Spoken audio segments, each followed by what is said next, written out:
Good morning. Hello everyone. Welcome back to my vlog at Joy's Farm. Yan mga ka-BSK. Aga tayo nagising. Gising tayo ng alas 5 yata, alas 6. Yan, di tayo masyado nakatulog. Dahil natapos tayong gumawa kahapon, 1:30. Tapos ngayon, tinignan ko yung muna, yung talong sa yung ampalaya. Nakakalimutan kong binidyo. Pero ngayon mga ka-BSK,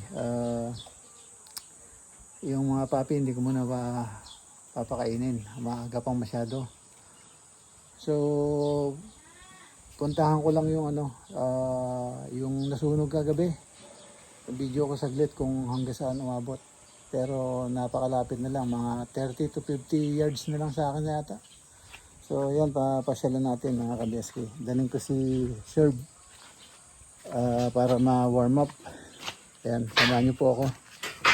Mga ka-BSK, lalabas ko lang sa gate ng farm.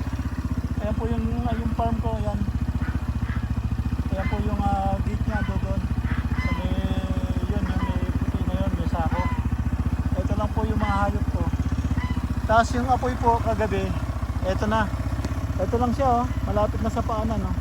Pupunta na sa akin. Ayan, oh. Ayun. Dumating yung mga kagawad ng Look. Kasama yung fireman, yung bumbero. Ayan, napatay nila agad dito. Maliit lang ang dala nilang pang-spray ng tubig. Yung parang pang-spray lang sa vegetable, katulad ng sa akin. Yung 4-stroke. Tapos may dala silang mga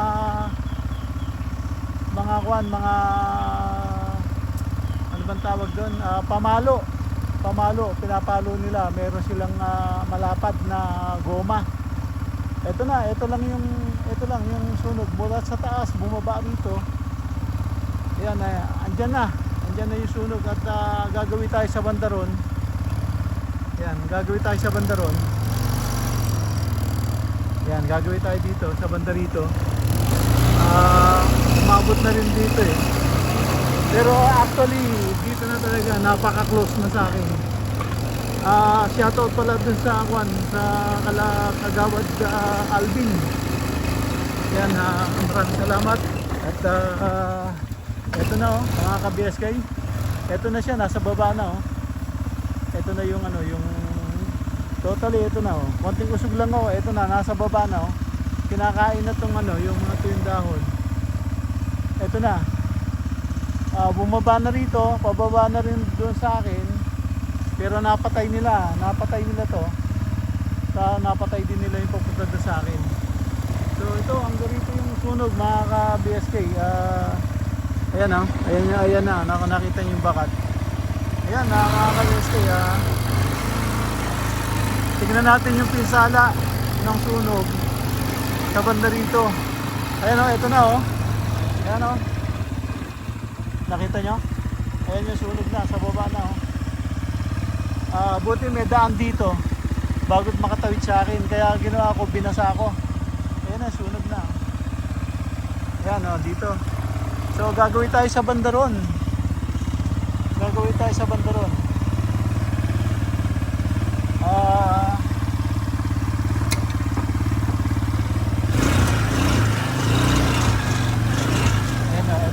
Ayan, nasunog yan. Ayan. Tapos ito yung ayan na yan, sa baba. Ayan, yung sunog. Tapos pababa rito. So ayan, gagawin tayo sa bandaron. Tingnan natin kung gano'n ang pinsala sa bandaron. Ayan mga BSK, ayan po yung yung sunog kagabi. Kung nakita po nyo yung bundok na yan, ayan po ang sinunog. Saka yun doon So pag pababa po dyan sa farm ko na yan. So ayan yung nasunog kagabi. Ang lakas ng apoy nyan kagabi. Buti ito sa akin, medyo umina, kaya napatay nila agad. So ayan, pababa doon, yun yung farm ko. Ayan, naiya ko na sa inyo. Ayan po yung kagabi sunog. Yan, so may bahay dito. Mabuti, napatay nila. Bumaba rito, napatay na nila. So, yan po. Nung nakaraang linggo naman, ito po yung sinunog. Ayun naman, no, yung sunog. Nung nakaraang linggo. Buti, hindi umabot dito sa Manukan dito. Ayan, no, alam ko, taga Bataan yung may-ari niyan eh. Yung Manukan na yan. Alam ko, taga Bataan. So, yun. Ayan po yung damage po.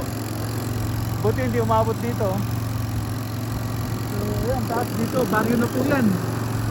Yan dyan, baryo na po yan. So, ayan, ewan ko, sinong makating kamay yung gumawa niyan. Ayan po, ang sunog, ayan, pauwi na po tayo. Ayan, ayan,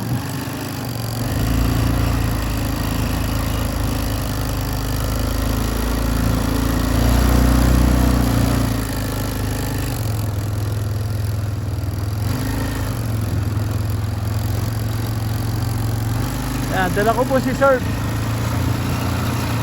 Ayan, para maano ko lang.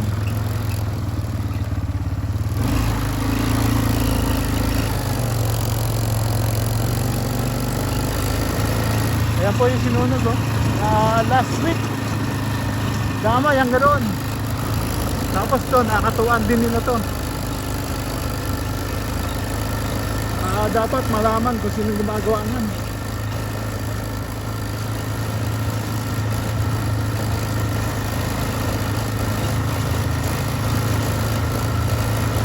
So ayan, pabalik na po tayo. Ito lang po yung daan po pabalik sa farm. Ayan po.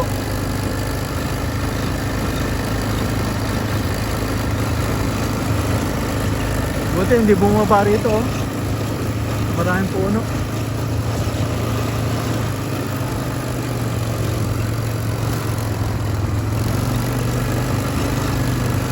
Ayan, ayan. Papunta na po sa yan. Ayan, patayin ko muna. Ayan po, malapit na po sa farm. Ayan po yung bakod ko, yung po yung CCTV, oh. Ito po yung sunog. Ayan, bumaba na rito, mga 30 yards na lang sa akin. Ito, sa taas nito. Ayan, kaya dyan nakapatay ng bumbero. Ito na po yung farm ko. Ayan na po. So, ito, binasa ko to kagabi. Ayan, basang-basa po yan kagabi. Para hindi Tapos ito.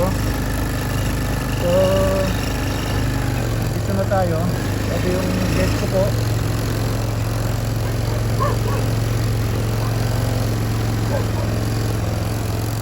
Papasok na tayo sa gate. So, patayin muna natin.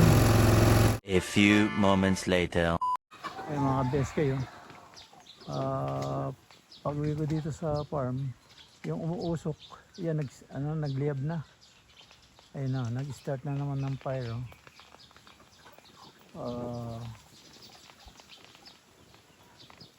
Hindi napatay maigi yung yung baga.